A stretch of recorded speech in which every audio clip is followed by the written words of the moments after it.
시청자 여러분 안녕하십니까? 하준호의 리더십 TV입니다. 며칠 있으면 우리의 전통 문화요 고유 명절인 설날입니다. 어릴 때 생각이 나네요. 지금쯤이면 손꼽아 설날을 기다렸습니다. 부푼 마음에 기다렸죠. 왜냐하면 명절이 되어야 부모님으로부터 새 옷이나 새 신발을 사주셨기 때문에 그렇습니다. 이번 설에는 무슨 신발을 사줄까? 어떤 옷을 사줄까? 하는 기대감을 가지고 있었습니다. 왜냐하면 그때는 우리나라 온 국민이 못 살았기 때문에 그렇다 하는 것이죠. 그런데 지금은 많이 달라졌습니다. 그 원인이 어디에 있을까 하는 것이죠. 그래서 오늘 73번째 강의 제목은 우리도 할 수 있다는 한국인의 정신 DNA가 어디에서부터 시작이 되었겠느냐 하는 겁니다.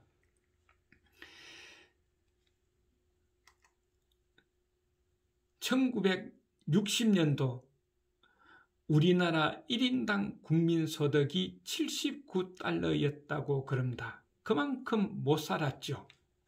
그래서 이런 말이 유행이 되었습니다. 보릿고개 시대요. 또 먹고 사는데 치중하다 보니까 학교는 두 번째라서 무학자 시대가 많았고, 그런 반면에 가족 간이나 또는 이웃 간에 정이 대단히 돈독했고 근면성이 있었다 하는 겁니다. 그 당시는 가을에 과일을 따면 꼭 까치밥을 두었습니다.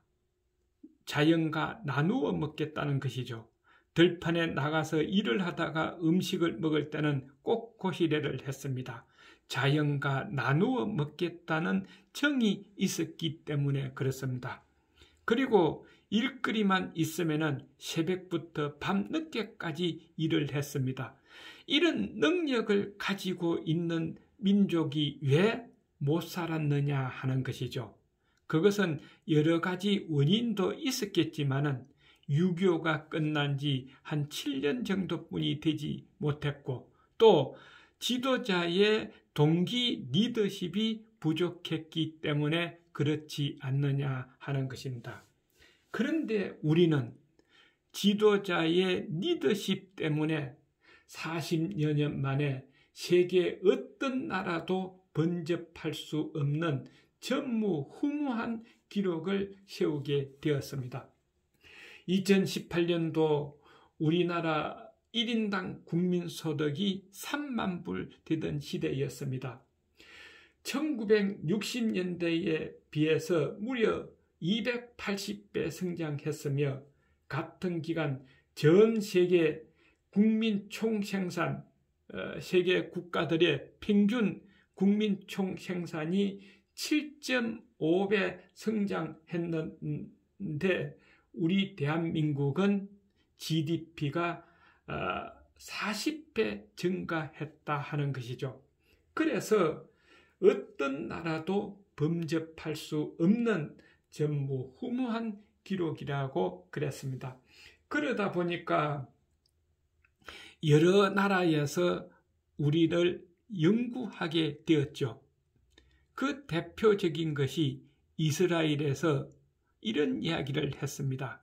유대 민족이 한 민족을 따라갈 수 없는 두 가지가 있다. 그 하나는 IQ, 지능지수요. 또 하나는 근면성이라고 그랬습니다.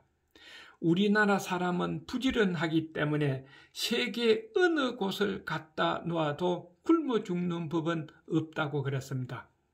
그것을 못 따라가겠다는 것이죠. 우리는 영하 40도 되는 시베리아 벌판에서도 일을 했고 영상 50도 되는 사막에서도 일을 했습니다. 우리는 일거리만 주면은 주야 일을 했죠. 눈앞에 돈만 보이면은 주야 일을 한 사람이 우리나라 사람입니다. 그래서 중동에서 우리 건설이 대히트를 치게 된 그 원인의 하나가 빨리빨리 때문이죠. 공사 기간을 당겨달라면 당겨달라는 만큼 빨리 완공을 해줬습니다. 그렇지만은 별 문제가 없었다는 것이죠. 우리는 해외에서 선진 기술을 배웠지만은 그것보다 더 좋게 만드는 손재주를 가지고 있었기 때문에 선진 기술을 앞설 수 있었다는 것입니다. 또 하나는 우리는 호기심 하나만큼은 세계 사람에 뒤처지지 않습니다. 2등 가라면 서럽다는 것이죠. 우리는 궁금하면 못 참는다는 것이죠. 그래서 오직 하면은 라디오에, 텔레비전에 궁금하면 500원 구는 것이 나왔을까 하는 겁니다. 대유행을 쳤고 그 말이 대유행이었죠. 그만큼 호기심을 우리는 가지고 있다는 겁니다. 이런 능력을 다 가지고 있는데 무엇이 빠졌느냐 하는 것이죠. 지도자의 리더십이 빠졌기 때문에 우리는 못 살았습니다. 그런데 40년 만에 이룬 것은 이런 지도자 리더십이 있었기 때문에 일을 할 수 있는 환경을 만들어 주었다 하는 것이죠. 우리는 이런 능력을 가지고 기적을 이룬 한국인의 정신과 DNA는 과연 어디에서 있었을까 하는 겁니다. 어디에서 생겼을까 하는 것이죠. 금융위원장을 지내시고 김석동 지평인문사회연구소 대표님께서는 이런 이야기를 하셨습니다. 고난과 역경을 이겨내는 끈질긴 생존 본능 때문에 우리는 40년 만에 이뤘다 그랬습니다. 또 경쟁력을 두려워하지 않는 성부사 기질이 있었고, 그리고 리더십이 세워지면 거기에 몰입해서 따르는 집단 의지력이 있었고, 그리고 세계를 무대로 나가 승부하는 개척자 근성을 가지고 있었기 때문에 우리는 40년 만에 이루었다 하는 것입니다. 이런 능력을 갖추게 된 그 DNA는 어디에서 생겼느냐 하는 것이죠. 김 대표께서는 이렇게 이야기를 했습니다. 유라시아 대초원을 달리며 호령하던 북방 기마 민족과의 친년 관계로부터 왔다고 했습니다.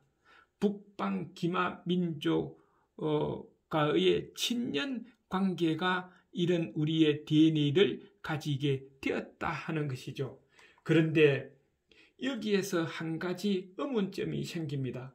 그러면은 북방 기마 민족과 친년 관계가 더 깊을 것도 같은 우리나라 한반도의 북한은 왜 오늘날 세계 최빈국으로 남아 있느냐 하는 것이죠.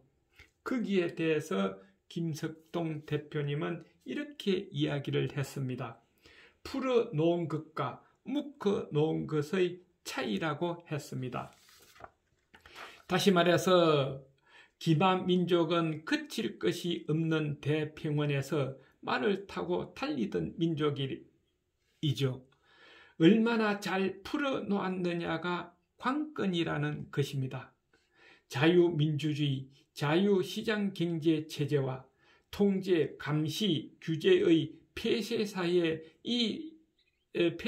경제체제, 이 두 체제 때문에 같은 DNA, 같은 역사적 배경을 가진 민족이 현재로 갈라왔다고 볼 수 있다 하는 겁니다.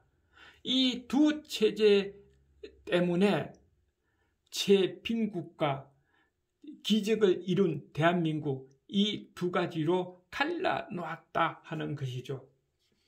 그러면은 이런 기적을 이룬 한국인의 정신, 친년 관계가 미래에 어떤 영향을 줄까 하는 것입니다.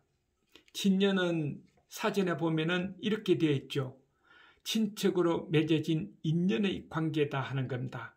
이런 아주 돈독한 인연의 관계를 맺으려면은 마음이 통해야 됩니다. 그 마음을 통하는 것을 행동으로 나타나는 것을 정의라고 그러죠. 상대방을 존경하고 나를 낮추고 희생하는 그런 행동이 대단히 중요하다는 것입니다.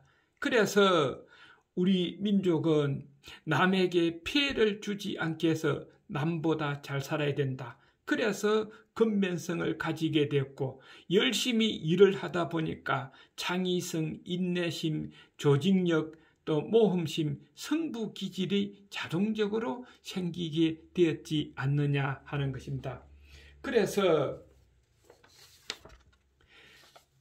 우리의 미래는 바로 이것만 해결되면 되지 않겠느냐 하는 것이죠. 획기적인 규제 혁파로 경제기적 이룬 한민족의 정신 DNA가 다시 꿈틀거리게 해야 한다 하는 것입니다. 이렇게 하려면은 지금 우리에게 가장 필요한 것이 무엇일까 하는 것이죠.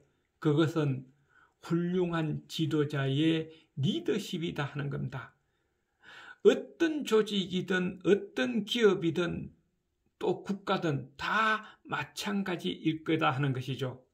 훌륭한 지도자의 리더십으로 열심히 할 수 있도록 환경을 만들어주는 것이 미래에 우리에게 큰 영향을 미친다 하는 것입니다.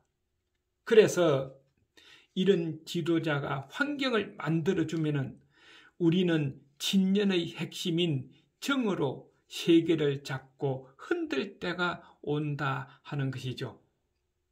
한번 생각해 보시기를 바랍니다. 하준호의 리더십 TV였습니다. 새해 복 많이 받으십시오.